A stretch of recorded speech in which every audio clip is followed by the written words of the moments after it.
नमस्कार मित्रांनो, आज ही गोष्ट पाहिली आणि खरंच मन हादरून गेलं. पण नेहमी असं समजतं की ज्याच्याकडे भरपूर पैसा आहे, सोशल मीडियावर मिलियन मध्ये फॉलोअर्स आहेत, नाव प्रसिद्धी, गाड्या बंगले आहेत, तो माणूस खूप आनंदी असतो. पण खरंच असं असतं का? आज एका प्रसिद्ध युट्यूबर व्हिडिओ पाहिला, कोट्यावधी रुपयाची संपत्ती, इंस्टाग्राम, फेसबुक, युट्यूबर, लाखो मिलियन्स फॉलोअर्स, पण तोच माणूस कॅमेरा समोर बसून रडत होता.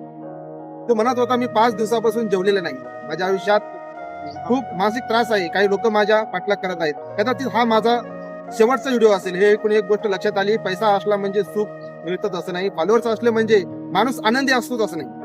खरं सुख कुठं असतं माहित आहे का? जर तुम्हाला 2 वेळची भाकरी वेळेत मिळत असेल आणि तुम्ही तुमच्या माणसासोबत शांतपणे खात असाल, तुमच्यावर प्रेम करणारी माणसं तुमच्या पाठीशी उभे असतील, तर तुम्ही मित्रांनो, तुम्ही या जगातले सगळ्यात नशीबवान माणूस आहात. लोकांच्या पैशाकडे पाहून त्यांचा हेवा करू नका, त्यांचे फॉलोअर्स पाहून त्यांचं आयुष्य परफेक्ट आहे असं समजू नका. कारण सोशल मीडियावर दिसणारं आयुष्य आणि खरं आयुष्यात खूप मोठा फरक असतो. स्वतःला त्याच्या आयुष्यात बायको, भाऊ, बहीण, आई, वडील कोणीही त्याच्या पाठीशी उभं नव्हतं, म्हणून जेव्हा तो आतून तुटला तेव्हा तो चुकीचे निर्णय घेण्याच्या टप्प्यावर पोहोचतो.